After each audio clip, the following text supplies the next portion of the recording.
आज हम लोग भागवत गीता के 5वें अध्याय के 24 नंबर श्लोक की व्याख्या करेंगे। इसमें भगवान बता रहे हैं कि कौन साधक जो है शांत ब्रह्म को प्राप्त होता है और उसके उपाय भी बता रहे हैं। तो ये श्लोक इस प्रकार है।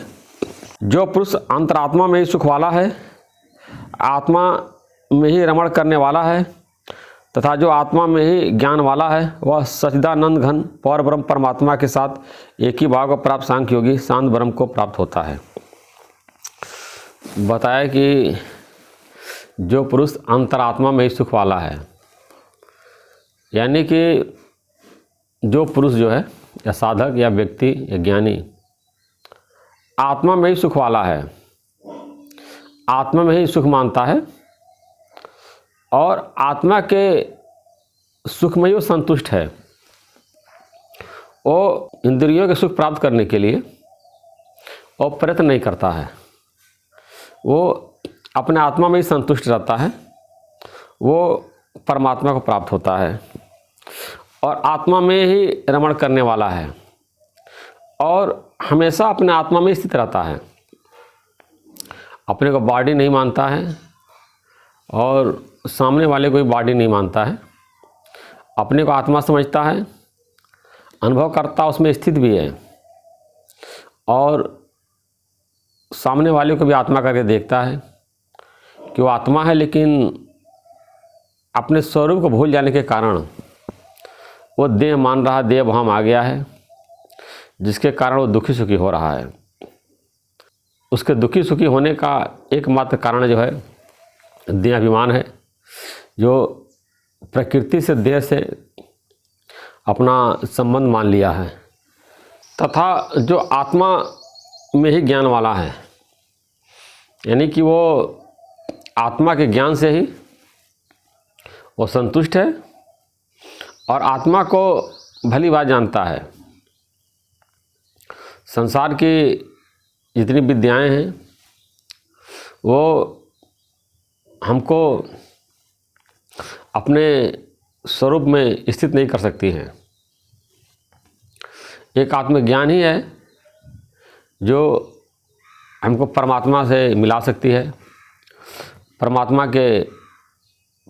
का दर्शन करा सकती है। इसीलिए आया है know thyself and we know God.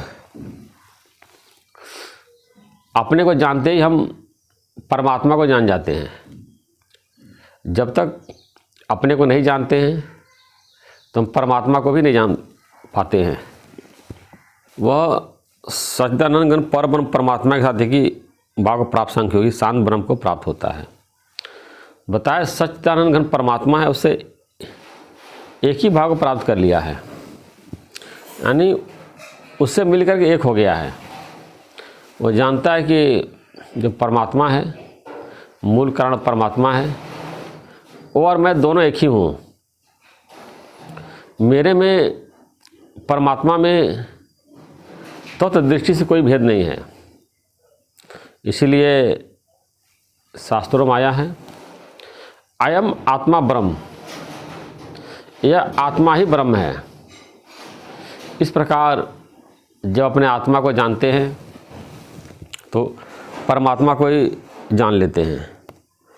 बताए कि इसको सांख्य योगी बोलते हैं कि जो अपने को जान लेता है, अपने आत्मा को जान लेता है, तो वह सांख्य योगी है। उसको ज्ञान योगी बोलते हैं, तत्वदर्शी बोलते हैं, तत्ववेत्ता बोलते हैं, ब्रह्मवेत्ता बोलते हैं, ज्ञानी बोलते हैं, मुक्त बोलते हैं। इस प्रकार अगर आप परमात्मा को जानना चाहते हैं तो सबसे पहले अपने को जानिए। जब तक अपने को नहीं जानेंगे, अपने को जानने का मतलब कि आत्मा को जानना। हर व्यक्ति कहेंगे मैं तो अपने को जानता हूँ, मैं फलाना मिस्टर सो एंड सो हूँ, मेरा नाम रमेश है, मैं यहाँ कार्य करता हूँ, मैं 5.5 फुट का हूँ। तो अपने को शरीर ही जानते हैं और सबको शरीर करके देखते हैं वो लोग परमात्मा को मानते तो हैं लेकिन जानते नहीं हैं। तो यहाँ परमात्मा को जानने का उपाय बताया गया है कि अपने आत्मा को जानने का प्रयास आप करेंगे, अपने चित्त को निर्मल करेंगे, शुद्ध करेंगे, तभी हम अपने आत्मा को जान सकते हैं। रामचरितमानस माया है, निज निर्मल मन जन सो मोहि पावा, मोहे कपट छल छिद्र न भावा। तो जिनका मन निर्मल हो गया है, जिनका चित्त निर्मल हो गया है, वही परमात्मा को प्राप्त कर सकते हैं। जिसके चित्त में मलिनता है, कपट है, छल है, चतुराई है, भेदभाव है, चालबाजी है, पैतरेबाजी है और सातिरपना है, वो परमात्मा को नहीं प्राप्त कर सकते हैं। परमात्मा को पाने के लिए सरल भाव होना बहुत ज़रूरी है। जैसे आता है कि चतुराई से हम चतुर्भुज को नहीं जान सकते हैं। चतुराई से तो हम दुनिया में एक दूसरे से आगे निकल सकते हैं, किसी को नीचा दिखा सकते हैं, लेकिन हम अपना ही पतन कर रहे हैं। चालाकी से, पैतरेबाजी से हम संसार में सफल शायद हो भी जाएं, लेकिन चालाकी से परमात्मा को नहीं जान सकते हैं। परमात्मा को प्राप्त करने के लिए सरल हृदय होना बहुत ज़रूरी है। मन साचा मुख साचा होए, और न पेखे एकस बिन कोय, नानक ये लक्षण ब्रह्मज्ञानी होए। जिसका मन साचा है और मुख साचा है, यानी जो बात मन में है वही बात मुख से ही बोलता है। ऐसा नहीं कि मन में कोई बात उसको दबा लिया, मुख से दूसरी बात बोल रहा है, तो उसको बोलते हैं कि अंदर कुछ और है, बाहर कुछ और बोल रहा है, तो मलिन चित्त बोलते हैं। तो इस तरह के लोग जो है परमात्मा को नहीं प्राप्त कर सकते हैं। जो बात मन में हो वही बात मुख में बोलिए। अब जैसे कोई कहीं नौकरी कार्य कर रहा है, तो बहुत सी बातें गोपनीय रखनी होती है। वो तो चलिए नियम के अनुसार उस बातों को गोपनीय रखना होता है, सार्वजनिक नहीं करना होता है। तो उसको नहीं बोले कि आप उसको भी सबको बता दीजिए। वहाँ जो है बोलते हैं कॉन्फिडेंशियल है, गोपनीय है, उन बातों को गोपनीय रखा जाता है, उसको पब्लिक में नहीं कर सकते हैं।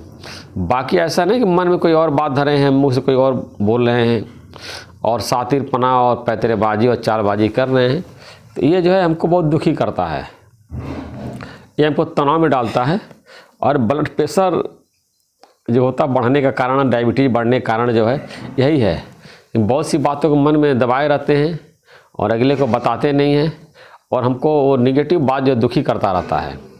और कभी कभी कुछ चालबाजी हम करते हैं, अगले को पता चल जाता है कि देखो मेरे साथ कैसा है, पैतराबाजी करता है, तो उससे नफरत करने लगता है या दूरी बना लेगा।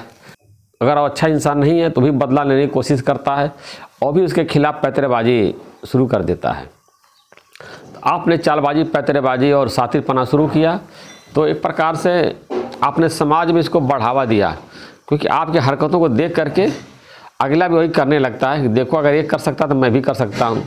अगर अच्छा कार्य करेंगे तो सामने वाले भी अच्छा कार्य करेगा, खराब कार्य करेंगे तो सामने वाला भी खराब कार्य करेगा।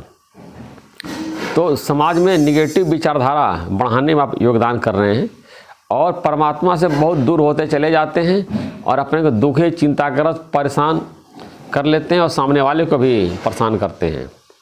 तो इस प्रकार अगर आपको परमात्मा को जानना है तो पहले अपने आत्मा को जानिए, और आत्मा को तभी जान पाएंगे जब आप अपने चित्त को निर्मल करेंगे। तो लेकर के पूरे अध्यात्म का जो निचोड़ है वो चित्त का निर्मल करना है। जैसे महर्षि पतंजलि ने बताया है, चित्त के वृत्तियों का निरोध करना ही योग है। जब आपने चित्त के वृत्तियों को निरोध कर लिया तो आप परमात्मा से योग को प्राप्त कर लेते हैं। निरोध कैसे करेंगे? ज़बरदस्ती नहीं रोक सकते। चित्त के जो विचार हैं वो तो आपके अंदर आएंगे, लेकिन उसको शुद्ध करना है, पवित्र कर लेना। कोई भी मेरे मन में मलिन विचार आए ही नहीं। अनकॉन्शियस माइंड और चेतन मन को क्लीन करना पड़ेगा, और क्लीन करने के लिए ये स्पिरिचुअल विचार हैं जब भी ज्ञान की बातों को सुनेंगे, मन में धारण करेंगे, अंदर से आपका अनकॉन्शियस माइंड अपने आप क्लीन होता चला जाएगा।